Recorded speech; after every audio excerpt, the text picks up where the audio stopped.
welcome back to another Real Housewives of Potomac commentary review. So we're going to dive right into this episode because yet again, I feel like we have these catty, mature women getting on my nerves.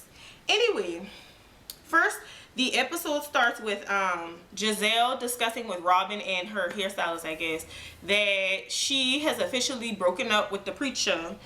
And she just kind of feels like she needs her man to be with her. Now, I just, sidebar discussion. Isn't this the man that they were saying had all these other women and things like that? So is that true or they been lying? Which one? I don't know, but I'm just asking questions. Do y'all think she really broke up with him because she didn't have access to him physically, or do you think she broke up with him because she was tired of it? Because remember on the reunion, that light-skinned girl, I can't think of her name right now, Monique had the documentation of the text messages with his phone number, and when she called the phone number out, Gizelle gonna say, yeah, that's his number. Stupid, you've been supposed to say no. I'm never gonna look that ignorant and dumb for a man on TV, in the public eye anyway, but on TV. So I'm just, tell me down in the comments, like, how do you guys feel about the dynamics between Gizelle and that preacher man, and like why she just continued to be embarrassed like that in relation to him? I'm just curious. All right, so I know in the last episode they started to talk, or Miya introduced the concept of her having lady parts surgery or something, and I believe on this episode she clarified that she had vaginal rejuvenation. What is that? 1, 2, why do you need to get your vagina rejuvenated? I'm just curious, like, your lady parts, like, what's going on with them that requires the necessity of, I don't know. I'm just curious, like, why do women need that? Why is that important? Like, what, why? Just curious. And then the next thing I want to jump into is Miya, in relation to her reaction to Gizelle and Robin trying to like schedule a private meetup with her. All right, so first and foremost, I want to criticize Gizelle and Robin for one thing. I think the issue was the message said without caring. Now, in general, I just think if they said, hey girl, we just want to plan some time with you, or whatever, we really want to get to know you better, just really spend some quality time with you, blah blah blah, let's go to lunch or something like that. I think if the approach didn't include without caring, I feel like she probably would not have responded the way she did. It also makes it seem like they're implying that Karen has some kind of influence or hold over her that would prevent her from being genuine or authentic. Now, I don't know if I disagree with that assumption, but I think that when you're approaching someone, the wrong thing for you to do is actually make a statement like, or imply that. So I think that's where they messed up. Now, I do agree with them giving her a fair chance, and I actually think that's very mature of them to do that. But I think that you have to be clear about how you approach people, because when you are the new girl or new person in general and somebody approaches you like that, it causes you to think, okay, so why y'all need to see me by myself? Y'all trying to gang up on me? Because I don't like nothing about that. You know what I mean? So that was my other thing. All right, let's talk about this because I'm having a hard time. Let's talk about Ashley and Michael, honey. First and foremost, why are they together? Am I the only one that gets the vibes like y'all a little strange together? Like, I don't understand how you guys got together. I don't understand why you guys are together, and I really cannot wrap my head around the dynamics of your relationship. Beyond that, is he gay? Because I remember us talking about that one time. Then I remember last season it was something about him potentially cheating, and now you pregnant. The timeline really don't make sense here, but that's your man, honey, and that's your relationship, so I really need to mind my business. But I'm just trying to understand, like, why are they together? Because the dynamics of their relationship just seem a little weird to me. What I will say is I don't like Michael's attitude. In general, he just seems very cut and dry, I guess, but I think, like, when you're in a relationship, like, I will say for myself, I am extremely cut and dry with a lot of people. But when it comes to my husband, I am not necessarily as cut and dry all the time. I feel like when you're in a romantic relationship with someone, they bring out certain sides of you that other people wouldn't get. So I guess I'm just curious about like why he's so rough. And especially when, you know, she's pregnant, she's at the end of this pregnancy, and I don't really understand why he's just so rough in general. He's talking about a business venture, and she could go into labor any second. Do you think the timing of that is right? Because you talking about spending money and they about to have another baby. I don't know. I mean, I kind of agreed with her concept, but am I the only one that just tries to figure out, like, is she really attracted to him? Does he have money? Like, what else does he have going on that I apparently am missing? Because I don't understand right now. I don't get it. Just curious. And then I do want to make a special shout out to Karen. Karen is not my favorite person on the show, but the one thing that I will commend her for, like, kudos to Karen for remaining connected to her hometown, because I do feel like sometimes people get so caught up in fame and fortune that they forget to remain connected to their hometown and keep those ties strong, and just make sure that, you know, they give back and they remain connected and they use their influence positively to be sure that you know, their hometown can progress forward or experience the level of progression or whatever it is. So I appreciate her for that in a lot of ways, that I feel like a lot of other public figure individuals should they should adopt that practice as well. Now let's talk about y'all homegirl Miya. So I observed this in the previous episode, but I'm just trying to understand, like, am I the only one that is starting to feel like Miya and her husband's dynamics in relation to managing their household seem a little, like, I cringe when I watch it, because I don't really know if, is there an issue, or, is this new to them and they're just still trying to work things out? Because, like, when she asked the little boy, is it fine for the husband to take him to practice, I guess I was just thinking in terms of, are these your kids and not his kids, first of all? And then secondly, why would it be a problem for him? Why do you need his approval, or why do you need to get clarity that he's comfortable with that?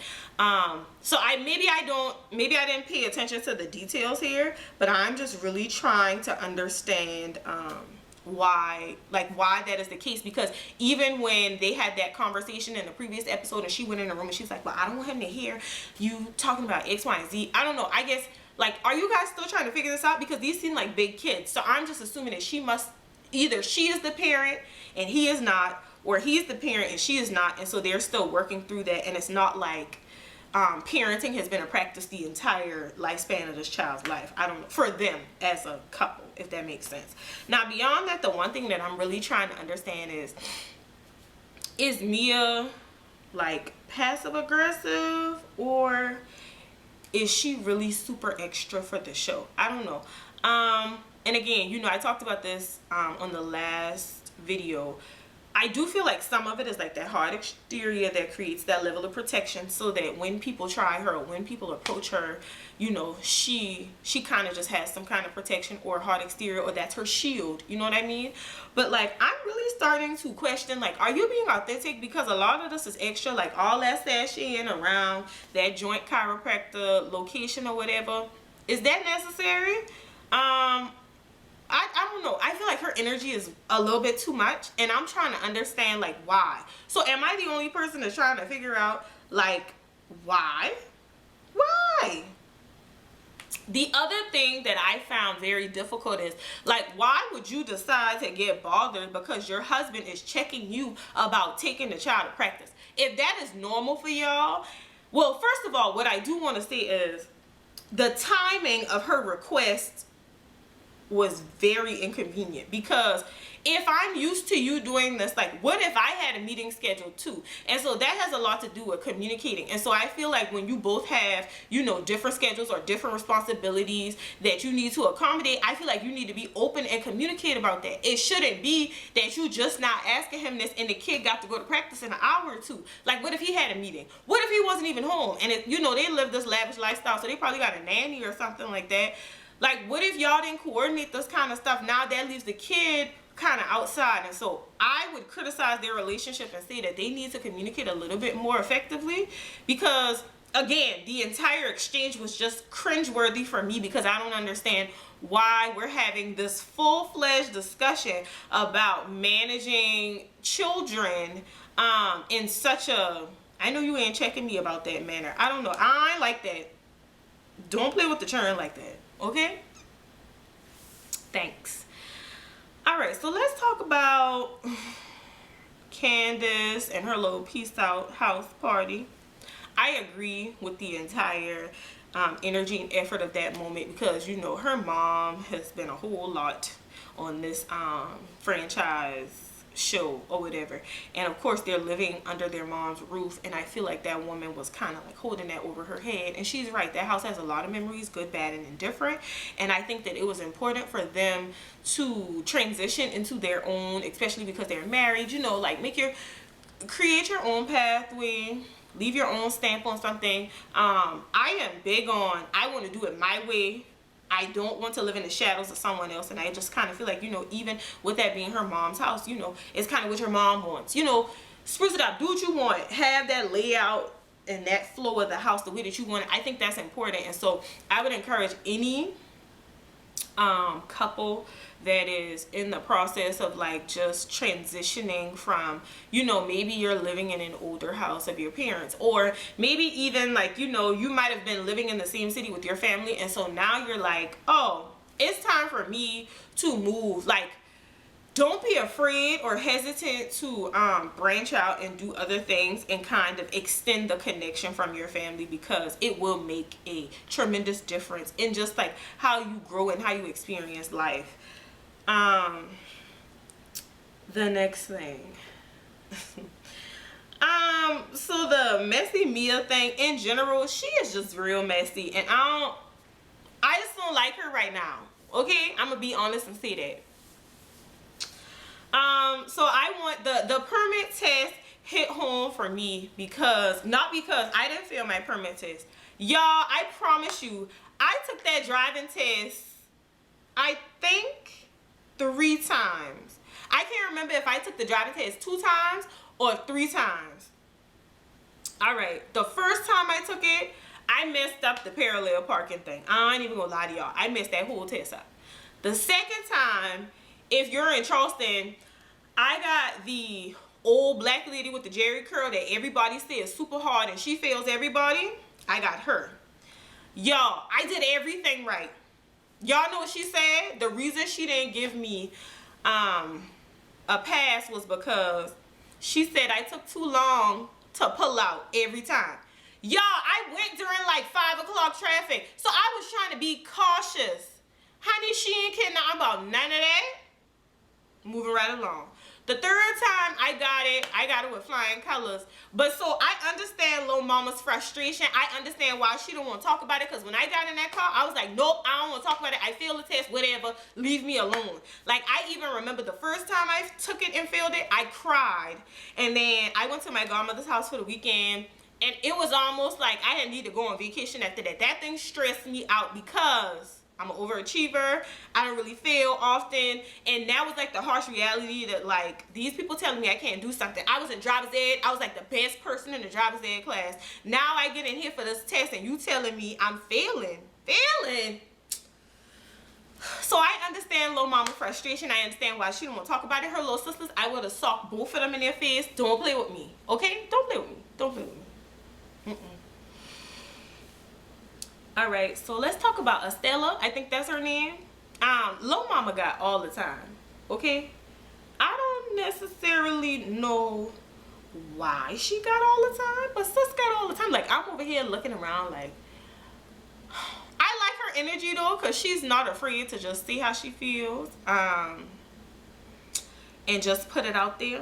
Sis ain't had care. Sis was like, so what's up? Because at this point, there's a lot of stuff going on, and I don't understand. Like, why?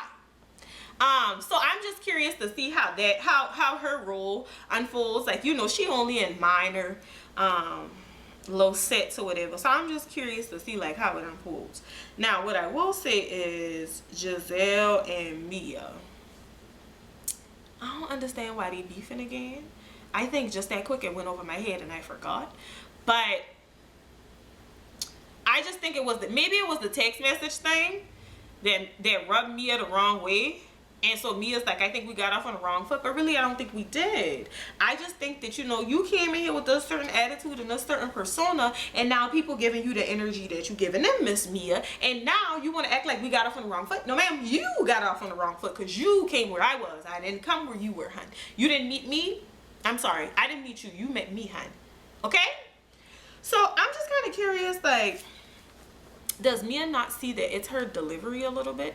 Like, hon, you don't get to say and do any and everything you want and then think that I'm not going to say nothing back to you. Wrong idea. Wrong. I'm sorry.